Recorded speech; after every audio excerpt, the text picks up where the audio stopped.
Welcome back. It was a great week off. I tell you, I needed it. I really needed the week off. 10 things that will keep your house from selling. Holiday real estate, a seller's guide. Cupertino House of the Week. Willow Glen House of the Week and Luxury Home of the Week, as well as a 12 Bay Area counties report. Let's get moving. Yeah, let's go into this one real quick. Holiday real estate, a seller's guide. This is done by Realty Times. Thought I'd go through it because I think it's valuable. I think it's nice to really think about it and get in your mindset.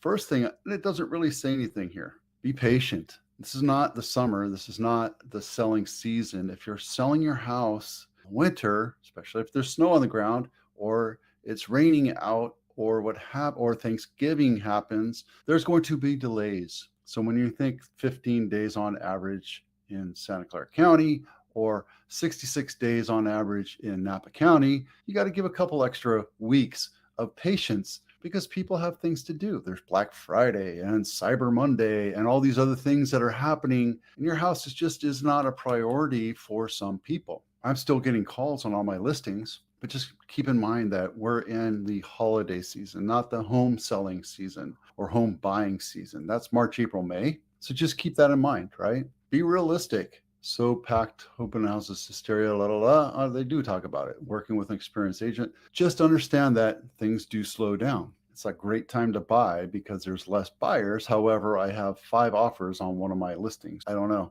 Price it right. Don't go aggressive, but that's real estate 101, right? You should never overprice your house because buyers know what they're buying. If your house needs work, price it lower. If it's not in the best area, price it lower. If it's a slow time of year, price it lower. The buyers will show up. There's still a pool of buyers out there that will buy a house, just not as many as in March, April, May. Keep it right. Price it right. Stage it to sell. Get smart with targeting. Understand who is buying your house or your property or what have you, right? Everyone that buys a house has a certain mindset of what they're buying. It's up to the seller and your agent's really responsible for that, is to decide and discuss how we're going to target that buyer or buyers. There's a demographic chart. There's empty nesters, there's investors, there's relocation, there's people that just want to get out of the valley and move to Hollister. There's all sorts of stuff or all sorts of buyers that are out there. So just keep in mind, when you think about that house,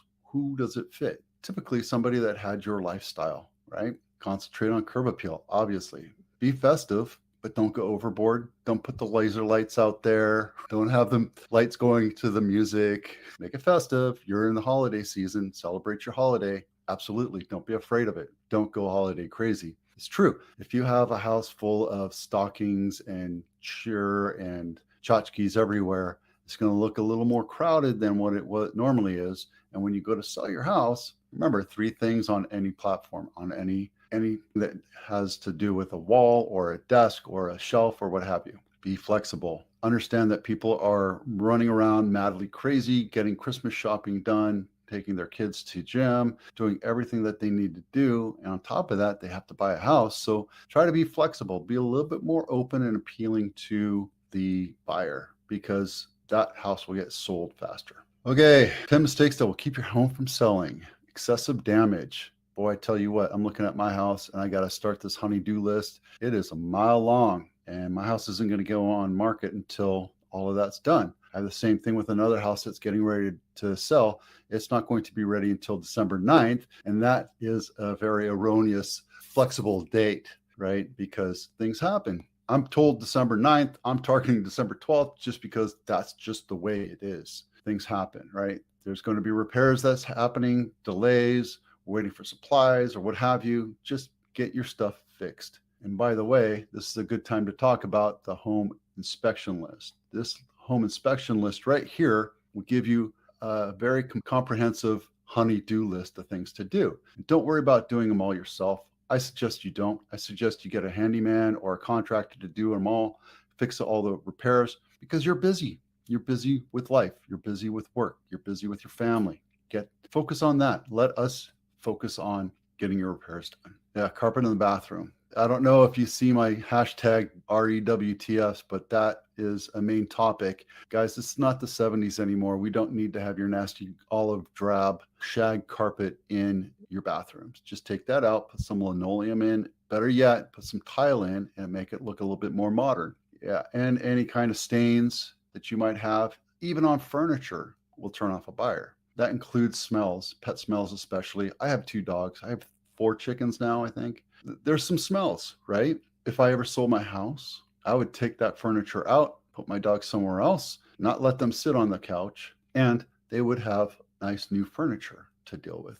There you go. Or at least have it cleaned. Loud dogs who bark every time someone approaches the home. My dogs love to welcome anybody that knocks at the door. Even the Amazon guy who's dropping off a package, they love to bark. It's annoying, but it also serves a purpose for security, right? The problem is when you're showing a house and somebody's coming to show your house, take those dogs, those loud dogs, and take them for a walk. Take them to the park. Let the buyers come in and not be afraid of that house. Dead lawn. Guys, it's not that expensive to fix up a lawn, right? You can scrape all the dead weeds out, level it out, put some plugs in there, and in 2 weeks, you have a brand new lawn. It looks beautiful. Keep it watered. Absolutely. Keep your lawn and your landscaping looking nice. Trim up the bush and trees. Yeah, make it look nice and presentable. A bad agent. Look, I am known throughout the industry as a negotiator when it comes to dealing with agents. Are not my friends.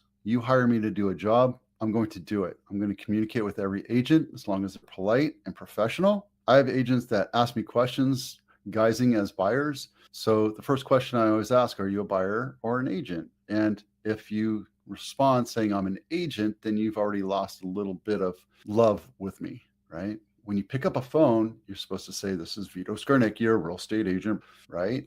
When you call or text or leave a message somehow, you should present yourself as a professional agent. So make sure that your buyer's agents are working for you and that they represent you correctly. Same thing with a listing agent. They need to be responsive to every little text. Over the weekend, I got hundreds of calls.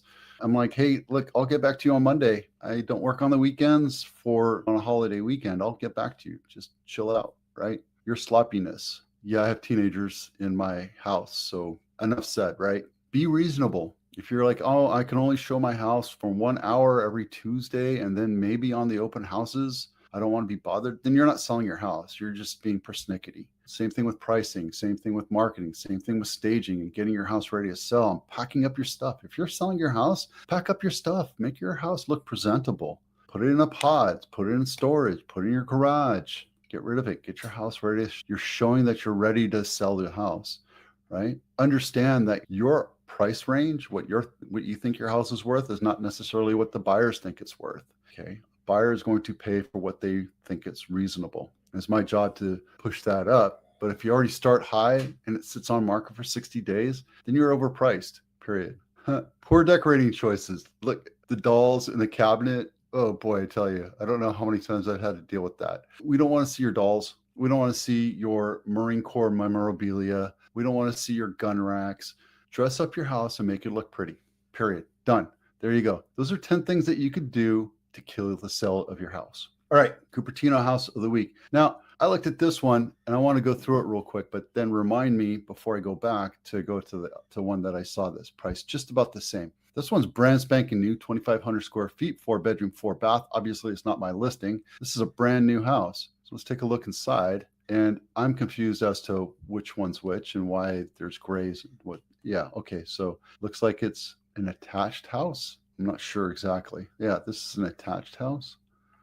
Stupidest thing in the world. But look, it's brand spanking new. It's beautiful. Everything about it. It's multi-story. Looks like it was 3 stories, maybe? Yeah, 3 stories. 1, 2, 3. Not my favorite. You know, when you're living in a Cupertino and you want to live in a big space, not worry about a yard, maybe this is an option for you. But let me show you something else that came to light, and it was this one right here. 4-bedroom, 3-bath, square feet, built in 1960. Now, your trade-off is age, but you're also getting a detached house and a 1/4 acre of lot. And let's take a look at this one. So everything's brand new, shiny. Yeah, you're not going to have the high ceilings, but you have newer cabinets. You have granite, not necessarily my favorite color, but That's the choice they made. And you get a little bit of rustic. This looks like it's an addition of some sort. No, that's the living room, proper living room. See how it's all decorated, nice and pretty? There's no festive look and joy to this house. That's fine, because when you're on the internet and this thing goes past Christmas, sells past Christmas,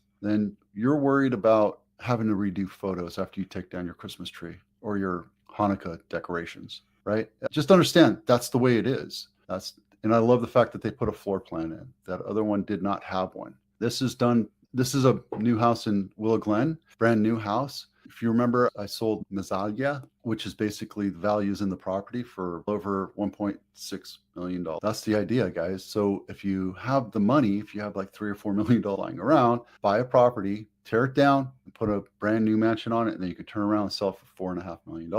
This is a 6-bedroom, 6.5 bath, 4,500 square feet house built in 2024, and it's walking distance to downtown. This is awesome. This is the perfect house. So they took an old cottage, probably a 1,200 square foot house, tore it down, and put this on it. This is a standard thing that's going on in all the high-end areas. Love to be able to do this myself. I don't know why they didn't use a professional photographer. I don't know. $4.5 million. You think you can afford a couple $100 for a photographer? Okay, luxury house of the week. I love this address, Winding Way. I don't know if I've talked about this before. On market, 147 days. This is a market maker. This is somebody saying, I don't care if it sells or not. I'm patient, so much so that after 6 months, it's still the same price, and it's in, where is it, Palo Alto? 6-bedroom, 8 and 2.5 baths, 7,900 square feet, 4.4 acres, built in 1997. Wish this was my listing. This is a beautiful house. I would love to live here. My aunt has a house like this up in Camas, Washington,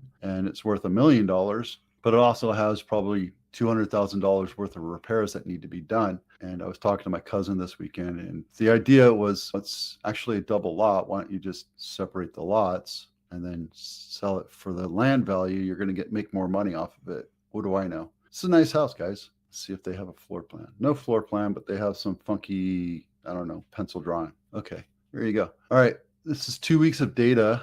Open this up so you can see it. Nothing huge. We're almost at $18 billion worth of value, sales revenue in Santa Clara County alone. I had 136 new listings this week, and Alameda 102. I want to point something else. Oh, that caught my eye. Oh, 134% over list price. San Mateo has hit the hot button. Something crazy